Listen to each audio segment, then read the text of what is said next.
ესე იგი, ცნობილია, რომ მოსარჩელის განცხადებით მოპასუხემ დაარღვია ხელშეკრულება, რადგან ვერ უზრუნველყო ნედლეული სრულად მიწოდება. ჩამოთვლთაგან, რომელი გამომდინარეობს მოცემულობიდან, თუ ცნობილია, რომ ხელშეკრულების ერთ-ერთი პირობის თანახმად მოპასუხეს შეთანხმებულ ვადებში უნდა უზრუნველეყო ნედლეული სრულად მიწოდებაო. ესე იგი, რასაც მოსარჩელი ამბობს, ეგ ეგრეაო რა. ანუ, რადგან აცხადებს, რომ მოპასუხემ დაარღვია ხელშეკრულება, რადგან ვერ უზრუნველყო ნედლეული სრულად მიწოდება, შეიძლება გვატყუებს, ხო, იდეაში, მაგრამ რომელი გამომდინარეობსო, რომ თუ მართლაც ეგრე იყო, რომ ხელშეკრულების ერთ-ერთი პირობის თანახმად მოპასუხეს შეთანხმებულ ვადებში უნდა გაეკეთებინა ეს ყველაფერი, ანუ ნედლეული სრულად მიეწოდებინა, ხო? ანუ რაც აქვს მოსარჩელეს განცხადებული, დიახ, ეგრე უნდა იყოს და მორჩა. ეგრე უნდა ყოფილიყო ყოველ შემთხვევაში, ხო? აბა პირველი, თუ მოპასუხემ დაარღვია ხელშეკრულების რომელიმე პირობა, მაშინ მოსარჩელის განცხადება სიმართლეა. ეხლა მოსარჩელი ამბობს, რომ ხელშეკრულება დაარღვია, იმიტომ, რომ ვერ უზრუნველყო კონკრეტული საკითხი, ანუ ნედლეული სრულად მიწოდება. და თუ რომელიმე პირობა, მაგალითად სიტყვაზე თანხის ჩარიცხვა ან რაღაც ეგეთი, ხო? ან ესე იგი რაღაც ხელშეკრულებაზე ხელის მოწერა, მაშინ მოსარჩელის განცხადება სიმართლე კი არა, ტყუილი შეიძლება გამოვიდეს. იმიტომ რომ ის აცხადებს, რომ მოპასუხე შეცდა, იმიტომ რომ და დაარღვია ხელშეკრულება, რადგან ნედლეულში არის საქმეო. და მოპასუხე ეტყოდა, რომ მე არ დამირღვევია ეს პირობა. ხო, იმიტომ რომ მე დავარღვიე სხვა პირობა, ნედლეული მოგაწოდე, მაგრამ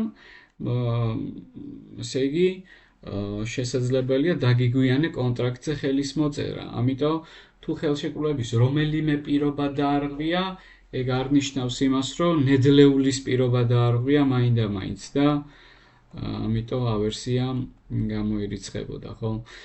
შემდეგ, თუ მოპასუხემ ნაწილობრივ უზრუნველყო ნედლეულის მიწოდება, მაშინ მოსარჩელის განცხადება სიმართლე ვერ იქნება.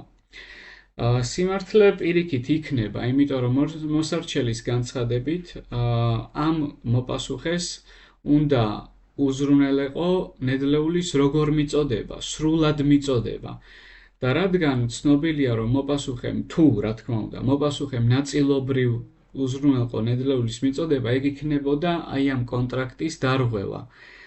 იმიტომ რომ სრულად უნდა ეს უზრუნველეყო, რაც რა თქმა უნდა ხელშეკრულების ერთ-ერთი პირობა ითვალისწინებდა. ამიტომ სიმართლე ვერ იქნება კი არა, სიმართლე დიახ იქნება. ესე იგი, მოსარჩელის განცხადება, იმიტომ რომ მერე რაა, რომ ნაწილობრივ უზრუნველყო, მას უნდოდა მოსარჩელეს სრულად მიეწოდებინა მოპასუხეს ეს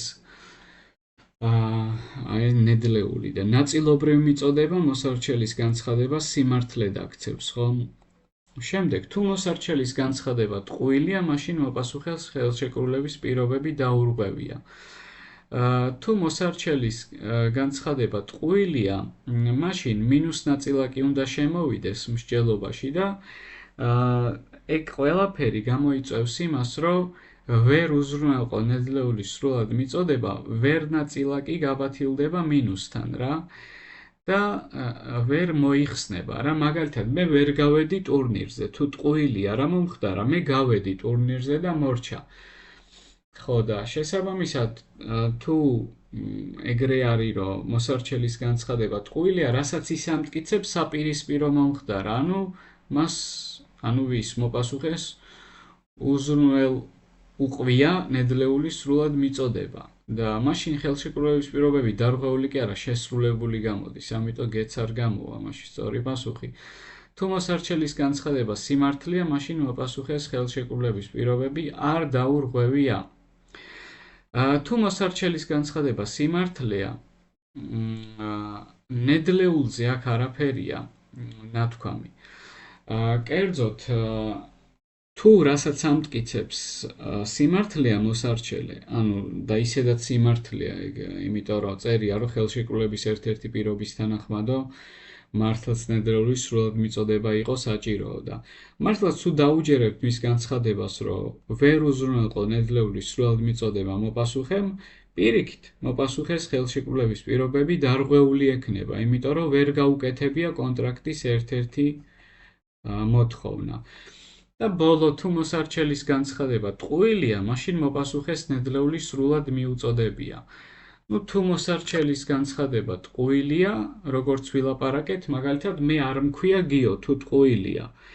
რა გამოდის, რომ მე მქვია გიო ბლესტი, ხო? თუ რა თქმა უნდა ბლესტიც მივაყოლე, ანუ თუ ტყუილია, რომ მე არ მქვია გიო ბლესტი, ესე იგი სიმართლეა, რომ მე მქვია გიო ბლესტი. ანუ უარყოფითი ნაწილაკი იხსნება მინუს ნაწილაკის ჩაჯდომის შემთხვევაში რა, ჩასმის შემთხვევაში და თუ რასაც მოსარჩელე ამბობს ტყუილია, ის ამტკიცებდა, რომ მოპასუხემ დაარღვია ხელშეკრულება, რადგან ვერ უზრუნველყო ნედლეული სრულად მიწოდებაო. და გამოდის, რომ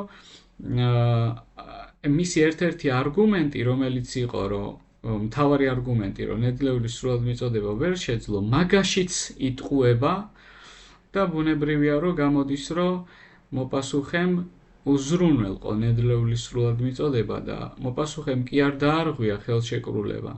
რა თქმა უნდა შესრულებული გამოდის მაგ თვალსაზრისით და არ დაარღვია იქნება, ხო? და მოსარჩელის განცხადება მთლიანად გამოდის ტყუილი ორივე ნაწილში, ანუ თან იმას ამბობდა მოსარჩელე, რომ დაარღვია, თან ვერ უზრუნველყო ნედლეული სრულად მიწოდება მიზეზსაც ასახელებს და თუ ეგ ტყუილია, ყველაფერზე აისახება ეგ ტყუილი. რასაც ის ამტკიცებს, ყველაფერი შემზრიალდება და მოპასუხემ არ დაარღვია ხელშეკრულება, რატო ვიკითხავთ, იმიტომ რომ დიახ უზრუნველყო ნედლეული სრულად მიწოდება და ამიტომ შეცდა მოსარჩელე, ხო? და შეცდა და მერე რა მოხდა? მაშინ მოპასუხეს ნედლეული სრულად მიუწოდებია, უკვე ვილაპარაკეთ ამაზე, რომ სრულად მიწოდება იქნებოდა აუცილებლად ფაქტი. რატო? იმიტომ რომ თუნდაც ერთ ხაზს რო გაყვე, აი მოსარჩელის განცხადებით მოპასუხემ არ დაარღვია ხელშეკრულება.